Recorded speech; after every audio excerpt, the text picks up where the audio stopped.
Hey everybody, welcome to We Run on Reruns. I'm Amanda and I'm here with my brother Eric. How you guys doing? We are continuing our Friends rewatch here with episodes 21 and 22 today. Hope you guys have been enjoying rewatching Friends with us along the way.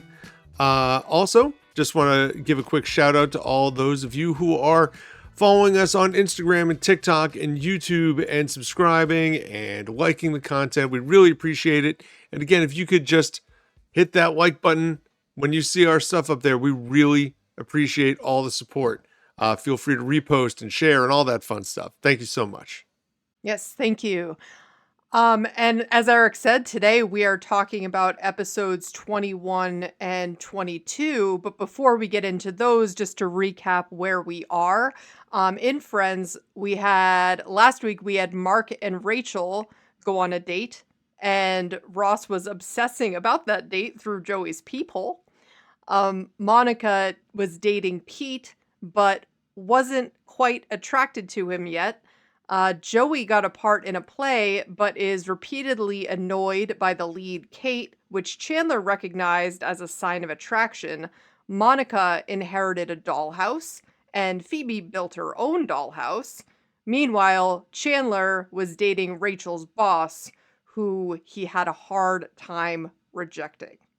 So, Eric, if you want to kick us off with a recap, or the synopsis, rather, of episode 21. Absolutely. We can start there. So this is season 3, episode 21. The one with the chick and the duck. Oh, we get the chick and the duck.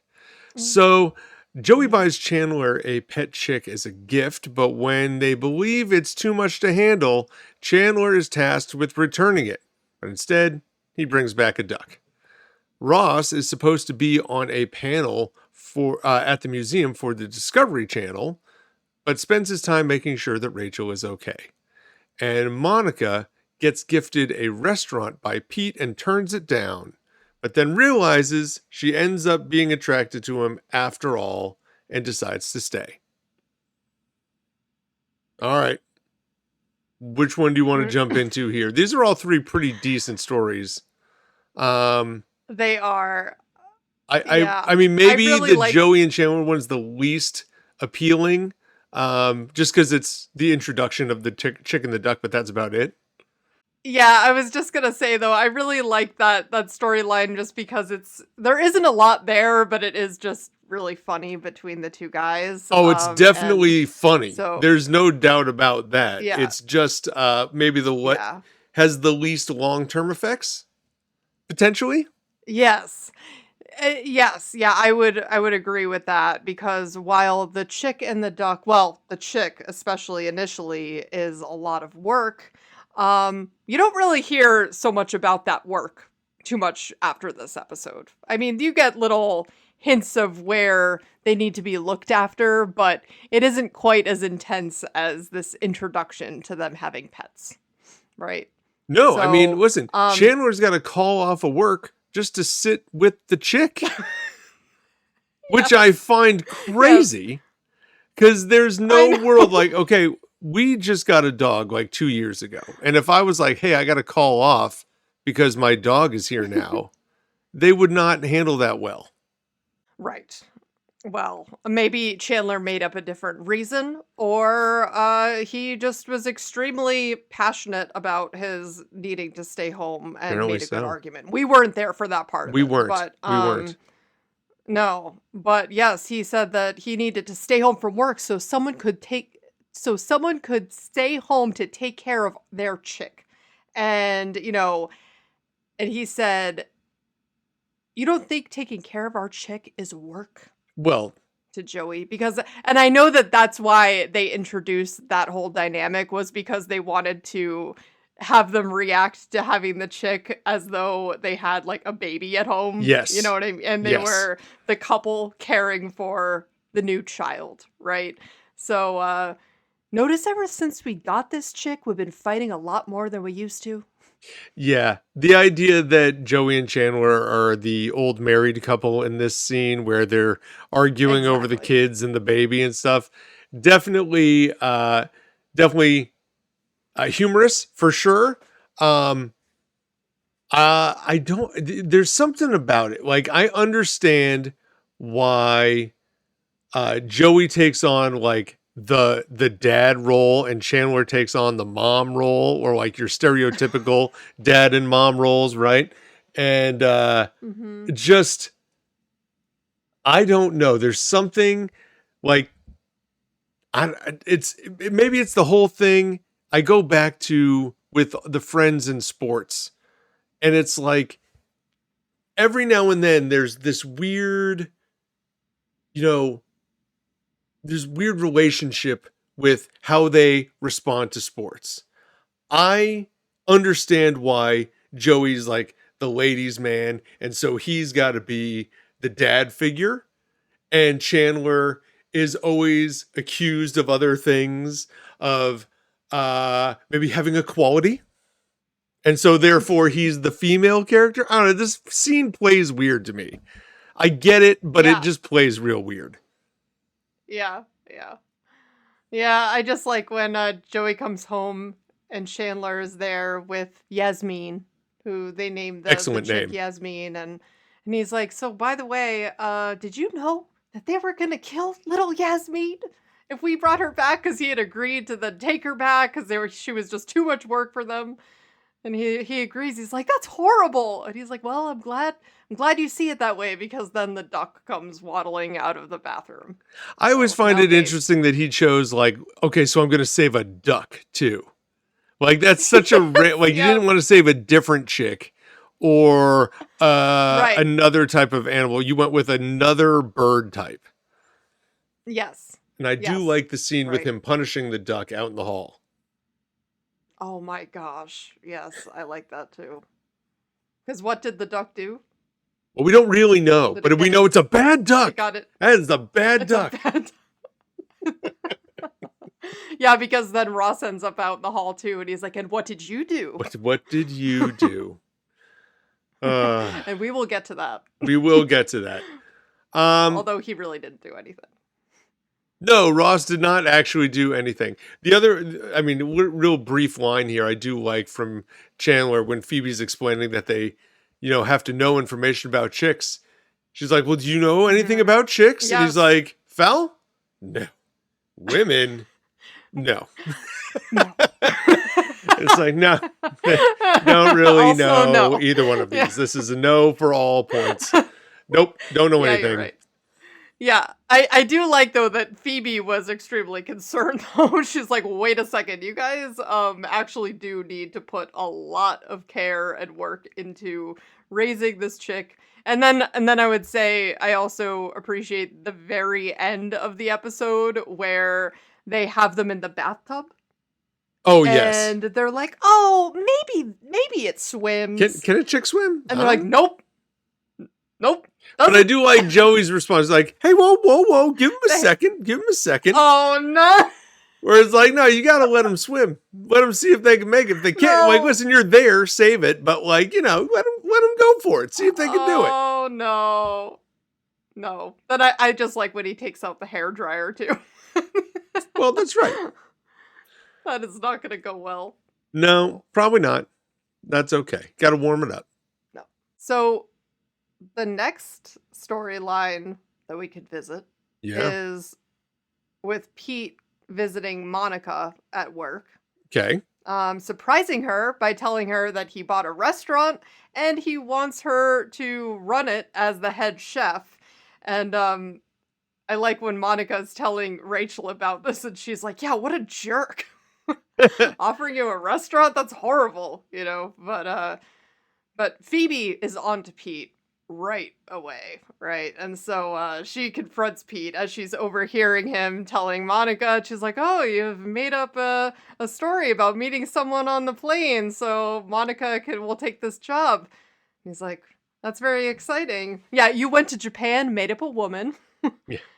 And This woman, he's she's like, wow. fictitious, no? Yeah. Right. You're good. That's Yes. that. Pete Yes. is cops to her immediately and is of the mindset, listen, please don't tell her. Please don't tell her that we've made up this whole scenario just so I can be close to her and maybe something will happen. Listen, Mm-hmm. like when you're a multi-millionaire, billionaire person, you could buy a restaurant for your girlfriend, no problem. Boom, real easy. Monica is questioning the whole thing. That's how we get to this whole thing with the fictitious woman, because she's not going to take it. She doesn't want to take the job. No. Because she feels like it's just this whole trap to being near Pete. Well, and she doesn't want to do that to him. Yeah, because Phoebe actually did not tell her. She kept doesn't. it a secret. And even though, although Phoebe's approach to this is great, right? Because she won't tell her, but she tells her that she knows something that she wants to tell her.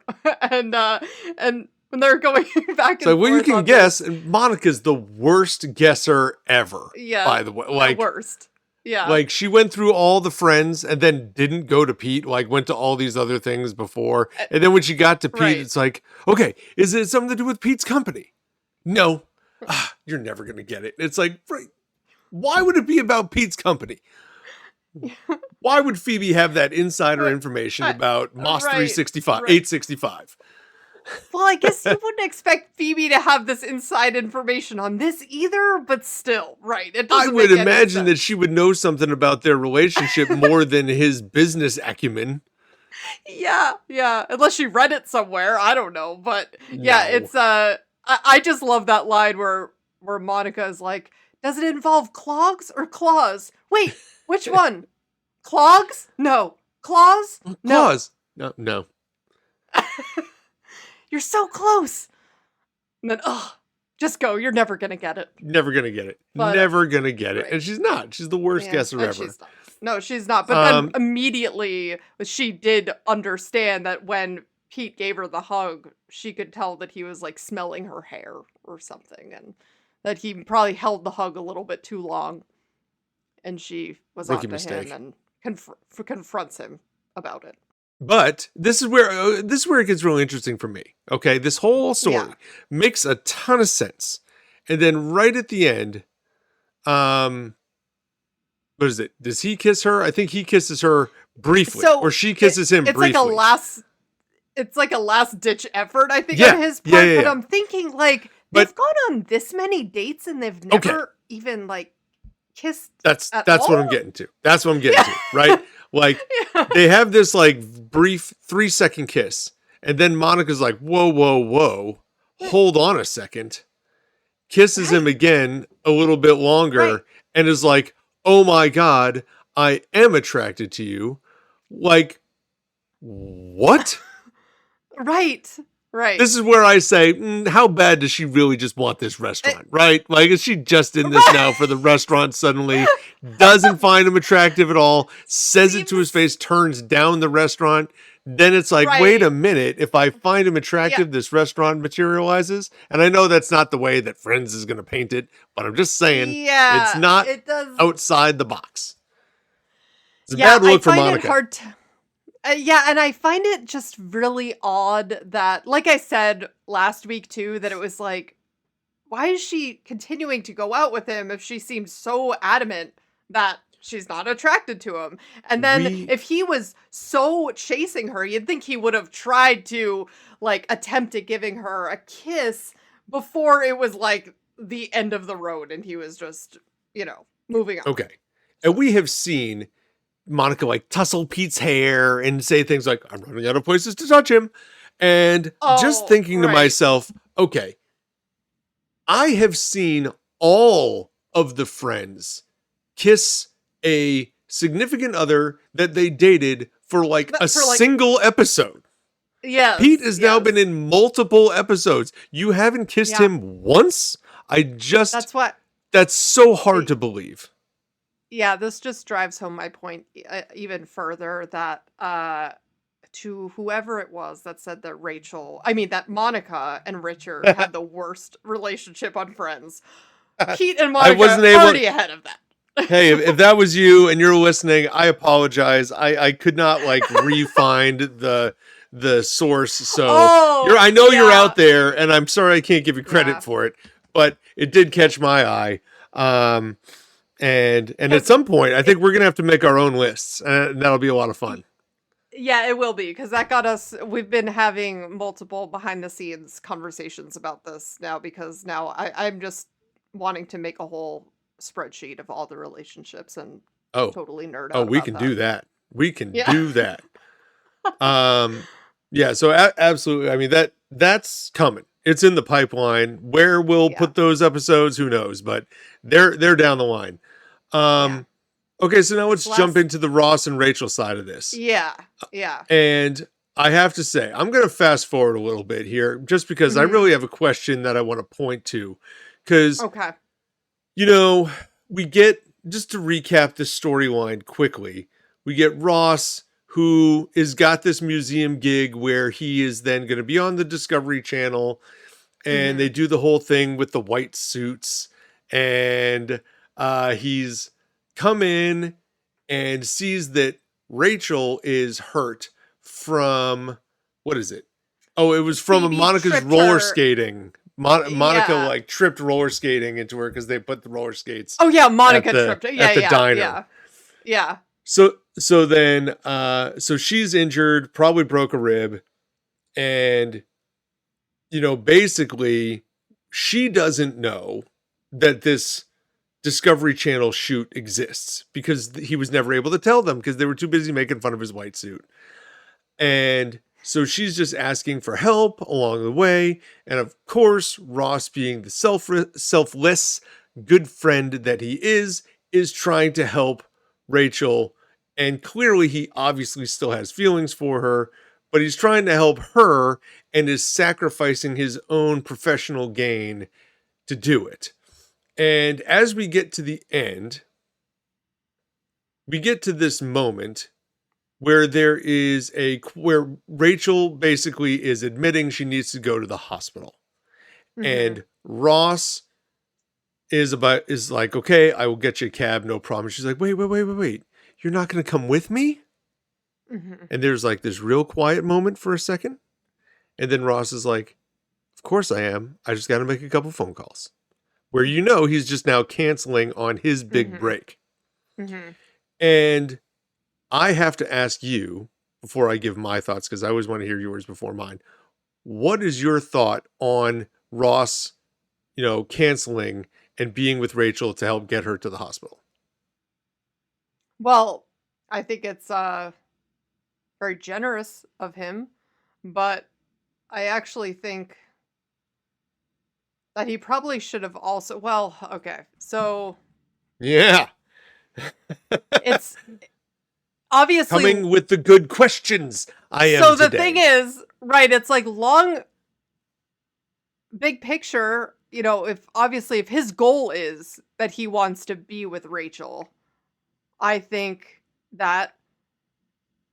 And it depends on, I guess, is this opportunity You think something what? that might. You think what? I think that if he wants to be with Rachel in the long run, it's not a terrible idea to cancel and go with her, but it's not as though this is like a life-threatening condition that Rachel is dealing with either. Um She doesn't it's know just this exists so either. this is what's really tough for me, right? Because while I think it was very sweet of Ross, it doesn't really make sense, because while he did that, he then also doesn't follow it up by closing the deal.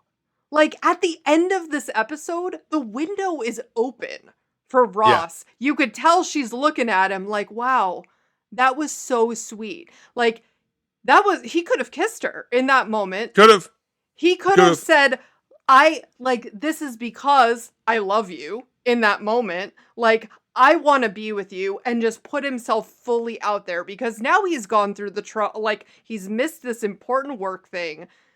Instead, what happens? And she knows about that then. At the very end, she finds out about it. And that's when she's like, wow, that is just so sweet. And that was the window. Is like, and he didn't even tell her on his own either. She came to find out because Chandler said, hey, whatever happened to that thing? Did you miss it? in the hallway when they came home. Right. And then she found out. So that even made it better because he never even had to say, oh, by the way, I was here for you because sure. I did this. Like going out of his way to then explain to her how she should appreciate, even though she didn't ask him to do it. Right. So like it was this perfect opportunity for them to reconnect, I feel like, in that moment. But instead, what does Ross do in the next episode? Do you know? Because this blows my mind. Yeah, I I'm do. like, okay, what? but we're not. You know what? No, This but is not a question about the next episode. No, but because this is a question about this episode. Let me just get there, because instead, what does he do? But he asks one of his coworkers out to join him on this date to Joey's play. So it's like, dude, you were there, and then you blew it. So it's like, while I feel like if he was going to make that decision, then he shouldn't have skipped his work thing at all. And he should have just gone to his work thing and let Rachel deal with it and say, hey, I'm calling you a cab because I have this Discovery Channel thing. Instead, it's like he does these things, but then wants her to, like, I don't know, like continue groveling or something, wants her to somehow, it's unclear what exactly he wants. So that is my issue. To be fair to his side, I think he probably doesn't want to be the one to ask to rekindle the relationship because he knows she's still mad at him, knows it, and so that does set him back. Now, that being said, I'm going to take the stance that her asking him to go to the hospital, granted, she doesn't know that he's giving anything up. That's such a garbage play from Rachel, though. Like, he's now offered her. He's clearly checking his watch. He's got things going on. She is the one who has been so brutal to him. Yeah. To then be like begging him to go to the hospital. I just really hate weird. That from her. Yeah, I don't like that either. I agree. It's like she kept asking for more and more. It's like, oh, okay, so he's now helping you with your makeup, and then you want him to help you get dressed. And he's he's clearly looking for a way, his exit. It's almost like I feel like she's clearly playing on heartstrings here to like pull him back into this, but not actually pull him back into this. And that's where it's just shady, and it's a really crappy move from Rachel, I think. Although I see, that's where I would argue again that at the end of this episode, she was so happy that he was there for her. And then when she found out what he did, if he had in that moment, because that moment reminded me so much of when they were watching the prom video and she just went up to him and kissed him after the list and after everything. I feel like Rachel gets very mad, but she's also very forgiving. And so she will forgive if she can tell that it's like, okay, clearly he's apologetic, like he's being sincere in this moment. I think that was his time. And instead what he did was he asked out someone random, which then brings the screamer into the mix. But yeah. Well, and we can jump into that episode now, but before I do, just props again, a little crossover moment here to Mike Wheeler for such an amazing makeup job after watching Ross attempted to do makeup on Rachel. Mike Wheeler's getting makeup done on 11 in the first season like he's a pro. Well, and he's like 11. You look sophisticated like a hooker. It was a little rough from Ross. Listen, I don't know how to do makeup, and I'm watching Ross going, that seems right. I don't know. It seems like what I would do. Yeah. Oh my goodness. I do like the eye jab, like right out of the gate. Like, no. Just right in the eye. Like, honestly, just the fact that she would suggest that he did her makeup at all. I'm just like, all right, Rachel, you're just setting this up. You just want to spend time with Ross, you know. But I mean, come on. I do like the fact that she was willing to like get up and go when she realized she couldn't go. Then it was the time to take the makeup off for the hospital. Like, okay. Can't let them see me in the hospital like this.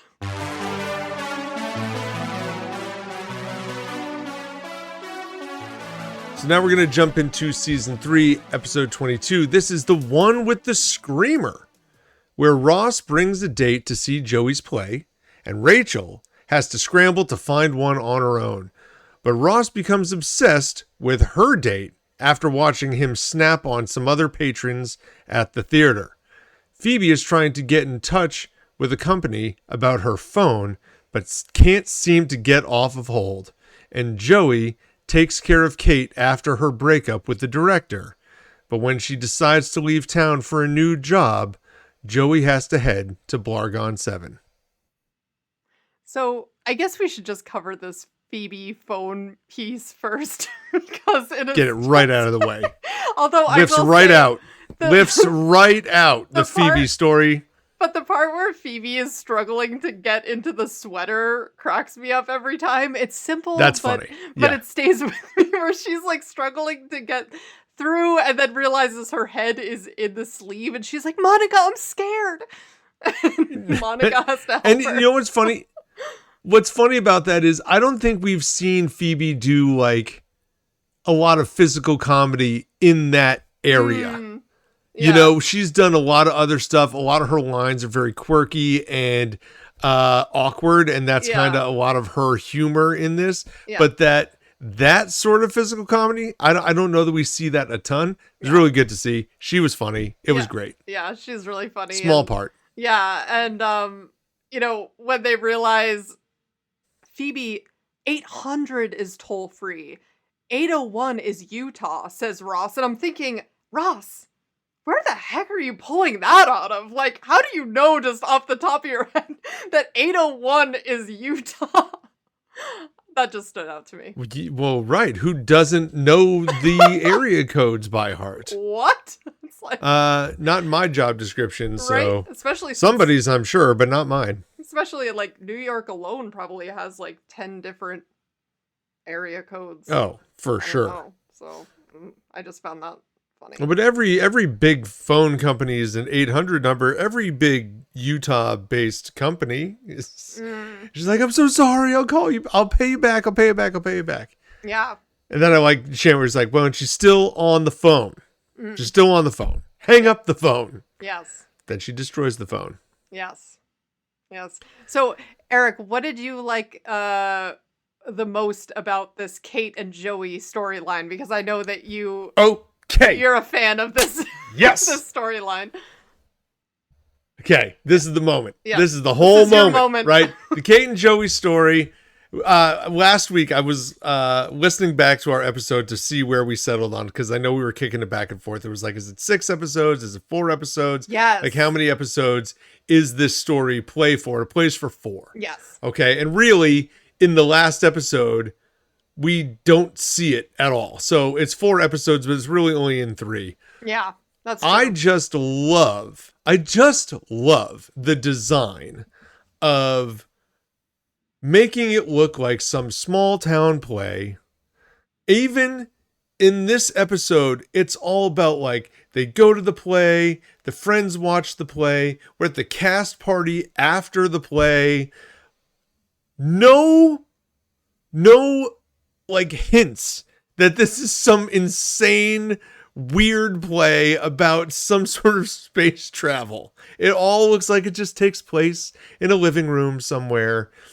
And the fact that they flip it on you at the end, I feel like Friends doesn't do that very often. I feel like a lot of other shows do, where they play it out one way and then pull the rug out from under you. And so I find this so funny when Joey is saying his goodbye to Kate and he pulls the understudy into the way so that he can look at Kate out on the staircase, and he says the big goodbye as he would as the actor in the play. And then he takes a step back and he goes, so I'm going to get on this spaceship and I'm going to go to Blargon 7 in search of alternative fuels. But when I return 200 years from now, you'll be long gone, but I won't have aged at all. So you can tell your great-great-granddaughter to look me up, because Adrian, baby, I'm going to want to meet her. Yeah. That's such a Joey line to have whole at the end, line, too. oh my God, I laugh my way through that whole thing every single time. I think it's the funniest thing that they've done, like the funniest setup to a joke in a while. And I know this is going to be not everybody's favorite, but I will also say that I love, from this story, watching Joey chase something serious. And that is really the point of this story. Yeah, I agree. I know I love the super punchline at the end, but watching Joey take a relationship seriously is important. I think it shows growth. I think it shows that he's moving in the right direction. And I think it's really good, because sometimes, we get this understanding that Joey's this big, like, ladies' man, but we don't actually see him with anybody. And I think we referenced that in the last podcast or 2 podcasts ago, where it's like most of his dates are just spoken about. It's rare that we actually see any of these women, at least through 3 seasons. Yeah. I do like the. Do you hate Blargon 7? Well, no, but I do like the line between Kate and Joey where she's like, "I gave up a soap for this." He's like, "Yeah, I gave up a job too." She's like, "Oh, really? What? Decline cats." Right. Right. This was such a good Joey stretch. It's like, really good. Oh gosh. But also what stood out to me with that line is that, do you remember that she gave Joey such a hard time about being just a quote unquote soap actor? And I'm like, wait a second. Yeah. You gave up a part in a soap and now you're regretting it. And I just find that a little bit hypocritical, Kate. But listen, Kate's got her pros and cons. Yeah. Okay. Yeah. Mostly cons. Yeah. Not gonna lie. Yeah. Not as many pros there. The biggest pro that she's got going for her is that I can see it making sense for Joey to date her. I can see him dating someone that he, met on the set somewhere, and that is also an actor that is involved that way. I can see that. And that's kind of why I really kind of stick to my thought, though, that while Joey, I think maybe because of Frank Jr., he got in Joey's head about, hey, you know, right? Like you wanna find plausible. A true love. While that may be true, he could have pursued the blonde actress if he wanted to connect with another actor in that way. And she would have been, someone that he could have connected with, although that seemed like she was more of like a fangirl, so that might have been weird. But I think but it showed to me that Joey was willing to move on to somebody a little bit more adult. Yeah, but she was a little bit more mature. She was in a relationship.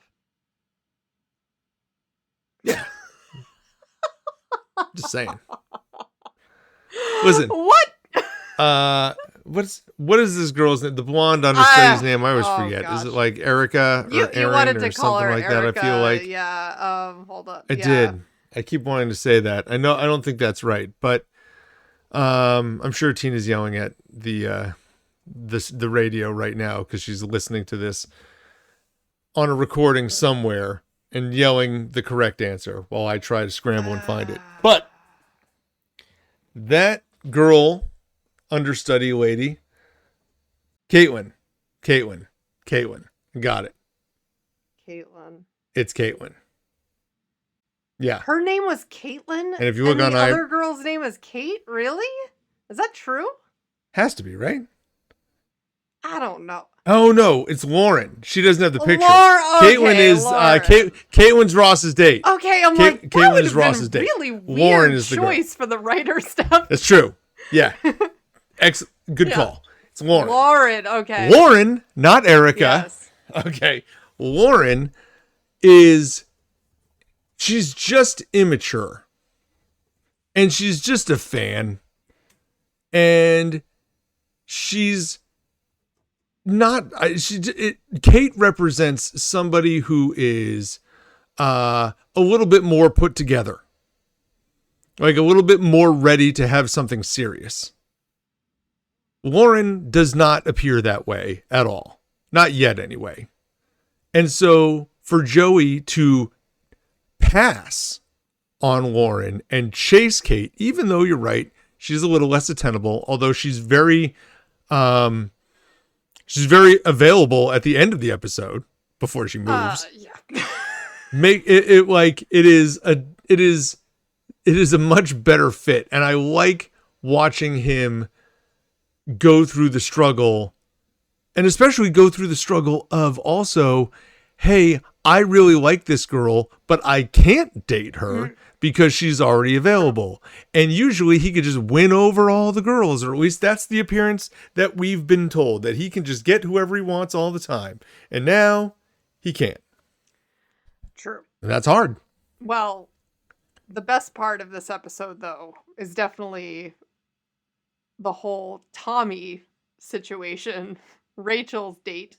Tommy. Played by Ben Stiller. Oh my goodness. And I had to look up the timeline of this because, Eric, did you know this is before Ben Stiller even did Something About Mary? Like, this predated that. This is early. I knew it had to be close. This is real early. But it was like the year before. Yeah. I looked as well. And this is really, this is pretty much before he blew up into anything significant. Something About Mary was he his wasn't unknown. Role. Yeah. He had he was not unknown. He had done plenty of things, but they were all like smaller things. Like he had done at this point the role on Happy Gilmore, where he is like the nursing home attendant, Hal. Okay. But that role was uncredited. Yeah. Which is crazy because that role had plenty of lines in that movie. Yeah. But that is a not credited role. So it even says it on IMDb, like, hey, not credited. Yeah. So well, but he had been in some movies, but clearly not the lead. Yeah, no, and he was way far from that. Yeah, he had been in this other movie that I love called Flirting with Disaster too, which is much lesser known, but it's almost like Meet the Parents before Meet the Parents actually came out. It's super similar. Like it's like him with his significant other, and they're literally going and meeting his parents, and then also meeting a bunch of people who he thinks are his adopted parents. But it's a whole, if you haven't seen it, highly recommend it if you're a Ben Stiller fan, because it's kind of that similar, like very tense, awkward, like cringy type comedy, which he's very, very good at. Here he's Rachel's date. And it's a scramble to fill this date because, Ross claims that he's bringing a girl. He's bringing a date. And so Rachel then has to be like, oh, I am also bringing a date. And then has to go find somebody real fast. And it's never really clear where Tommy comes from, but he's the date. And, listen, Tommy doesn't help himself out here at all, but he's not that crazy.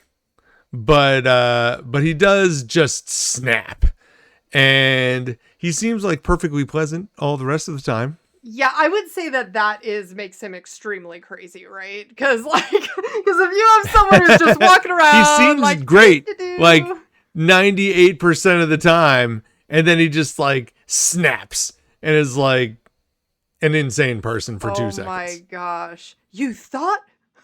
Well, that didn't work out too well for you. What are you, an idiot? Oh, the usher must have been right with all the training they go through. Hey, do you want the aisle? I think I'm good. Oh my gosh. I think I'm fine with whatever seat you want me to sit Oh my in. gosh.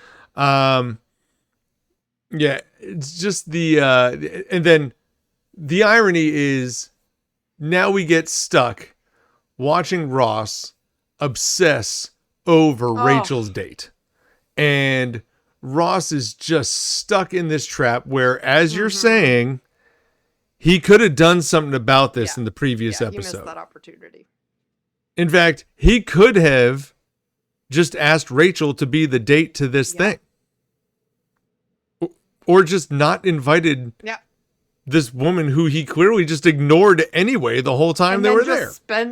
Spent the time with Rachel and like gotten closer to her again. Like, Ross, buddy, there are so many.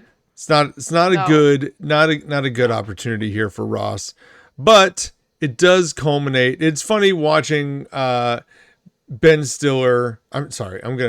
Tommy just rip into Ross again on the side street and then walk to Central Perk, just all pleasant and very happy, and talking about what he likes best about summer. But the episode does culminate in the final scene with Tommy flipping out on the chick from Chandler and Joey's apartment, and then starts yelling at the duck who's quacking his way by, and Chandler gets the great line in the doorway as he's looking at them, as all now the friends are seeing Tommy snap on the birds. Chandler gets to say, "Step away from the duck." Yeah, well, because they must have heard him screaming from the other side of the door. He's saying, like, "Idiot, stupid, fuzzy little creature. God, you're so stupid. How are you not extinct? What are you quacking at, you dumb Donald Duck Dodo?"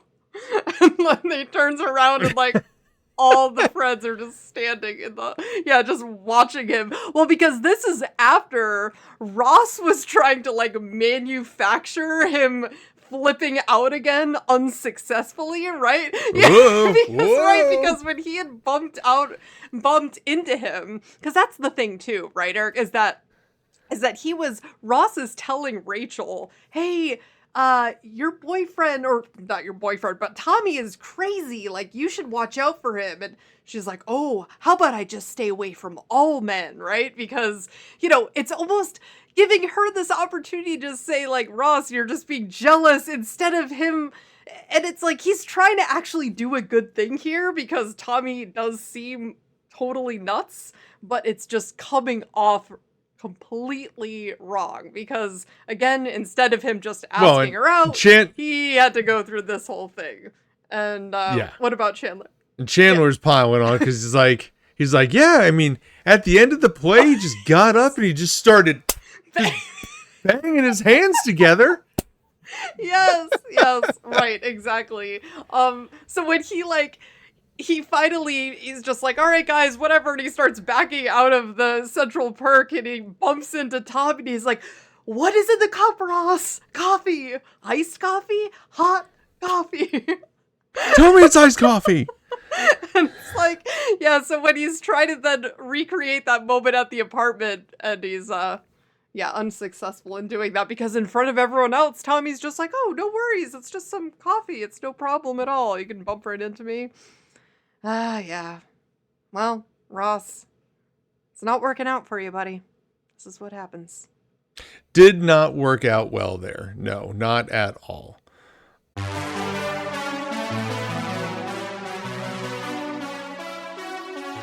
All right, so now we're going to jump into our IMDb rankings for these two episodes 21 and 22. We've also got our favorite and least favorite characters of the episode.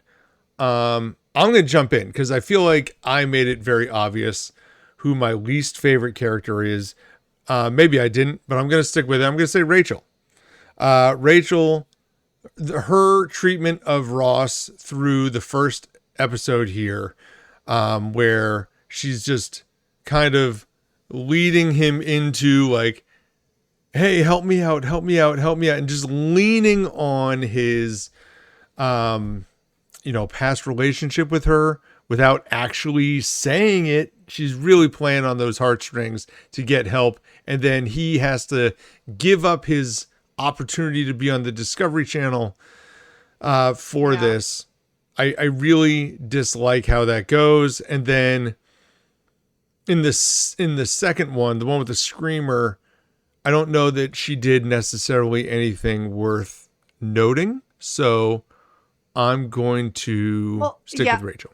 How about your least favorite? I'm actually right on the same page with you with that. I also have Rachel down for my least, just because I feel like, she does just expect too much from him, helping her get ready in the first episode. And then in the second one, to me, it was just throwing it in his face that he's the jealous one about Tommy. And it's like, oh, even though she only brought Tommy because she learned that Ross was bringing a date. So it's like, well, really, you're kind of being the jealous one here and now throwing it in Ross's face. It's just not a great look for Rachel in these two episodes. So it's so she was my least as well. And I'll jump in for my favorite was actually Ross. So I had them flipped because I think the last episode that we'd aired, I had those reversed. I guess I've been Ross and Rachel heavy centric for these last couple episodes that we've done, but that we're kind of right in the middle of it. Yeah. Easy.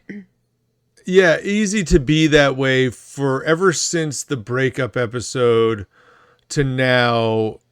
Either they are the focal point or they're in the background. And I think for these, they're that way. Although I will pick Joey. I really like the Joey story. I think coming to the end of this with him getting on the spaceship to Blargon 7 in search of alternative fuels is super funny. And I also, I will say that I know I said at the very beginning of this podcast, the scene where they get the chicken and the duck, it's like it's the storyline that doesn't have a whole lot of play out. And I know the scene is kind of weird with Chandler and Joey acting like the old married couple. For me, there's times it doesn't sit right. But I do think that Joey brings a lot to the table in that episode, more so than Phoebe does, more so than Rachel does. Rachel's negative in that episode to me, and more so than Monica does. Monica is not, she's doing this weird Pete finally attracted to him storyline. So I'm standing with Joey. I think Joey was the best in these last two, especially for this more recent episode. Do you have ratings for these episodes? Well, I do. So I will go with my lower rated episode first. Okay. For the lower rated episode, I gave that an 8.2 to the one with a chick and a duck. And okay, I also think the chick and the duck is the lower rated one. So you're going 8.2? Yeah. Okay, I'm actually going to dip into the sevens here. I'm going to go 7.8. Not nearly as bad. I probably should go 7.9. Not nearly as bad as the worst ones. But Monica's story doesn't make sense. The chick and the duck plays kind of weird. Rachel's definitely negative. The only one who comes off shining in that episode is Ross. And then, like you said, he just ends up dropping the ball in the next episode. So there's just not a lot there. So I'm going 7.8. I'm sorry, I'm writing yours down. You said 8 point what? 2? 8.2. I like the introduction of the chick and the duck and the development of Ross caring for Rachel and where they were going with that. And the Monica and Pete part really didn't interest me too much either, except for they wanted to clearly bring this to the next phase of their story, and they had to bring them together somehow. So I guess that's why that's in there that way. But that might also just be because I know where it's going. Part of it is, I wonder if the Monica and Pete part interested me more before I knew how quickly it was going to end too, right? Now that I just know, this is going to be over in the next episode or two The anyway. fact that it flips so quickly from here is kind of crazy. Yeah. You're not wrong about that. Yeah. Yeah. Okay, so I'm sorry. I'm trying to write these down. What do you have as the one with the screamer? So for the screamer, I gave that one an 8.4.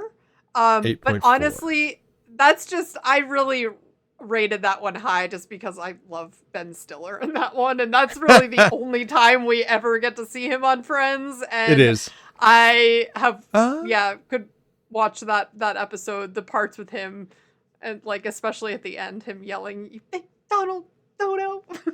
Yeah. Yes. I will say I gave it a higher rating as well, but I went with an 8.1. Still not super high.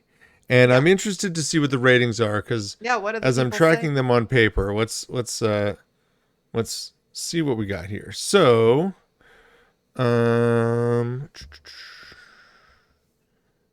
the one with the chick and the duck. Ooh, one with the chick and the duck gets an 8.6. Wow. And the one with the screamer gets an 8.1. Oh, okay. We had those. So I was spot on with that, but we both thought that one was the better one, and one with the chick and the duck was the worst one. Yeah. And in all honesty, here's what I've noticed. On my piece of paper here, where I'm jotting down your ratings, mine, and what the IMDb score is. Since the breakup, there has not been an episode above 8.2, except for now, the chick and the duck. It's been 8.2, 8.2, 8.0, 7.9, Ross and 8.6, and 8.1. Yeah. And I said that going into this stretch before, like when they broke up, I'm like, these post-breakup episodes are not their best. Yeah.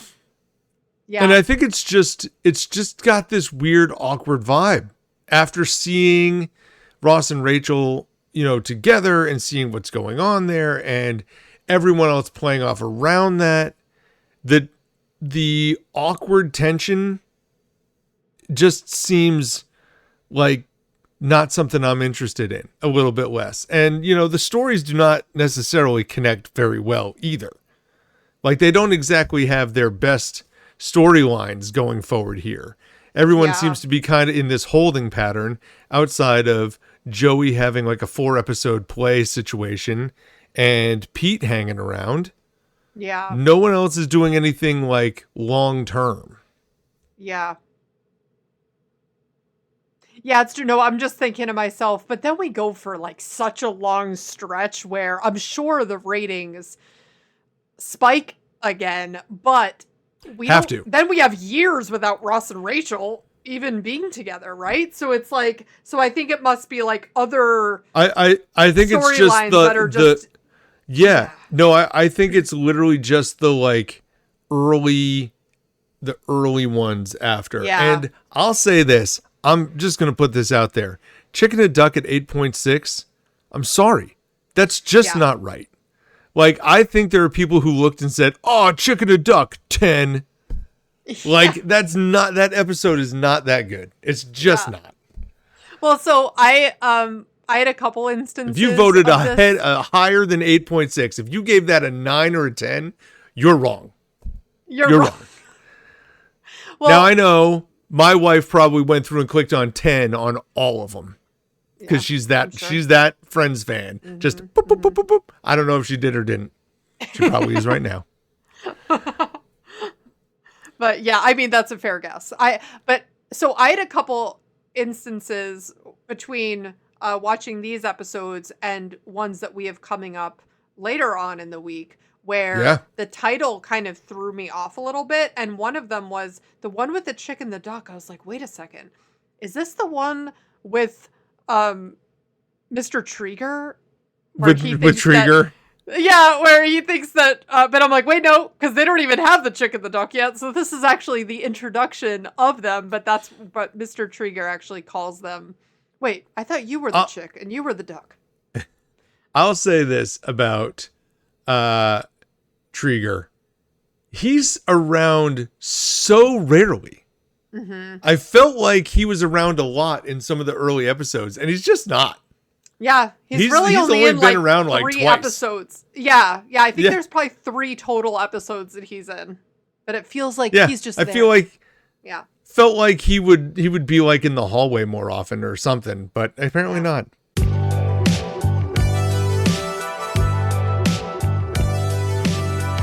So before we close out today, we have decided, and maybe you were planning on getting into this into your outro anyway, but we are going to be later on in the week, we're going to be closing out the season and talking about episodes 23, 24, and 25 because we have Absolutely. So we just figured might as well roll that all into the next episode. So we look forward to hopefully you guys can catch up with us there, and we look forward to you joining us for that. Yeah, in fact, we'll just keep this going as part of the outro here. So we really appreciate you guys for listening. Thank you so much for taking a look at our Instagram and TikTok and our YouTube channels. Again, if you could hit a like button or share a reel or repost it to your own page, we would really appreciate it so we can help keep this community growing. Also, you can check out our website at werunonreruns.com. And for Amanda, this is Eric. Enjoy watching, as Amanda said, the last 3 episodes of this season for later this week. Happy rerunning, everybody. See you later, guys.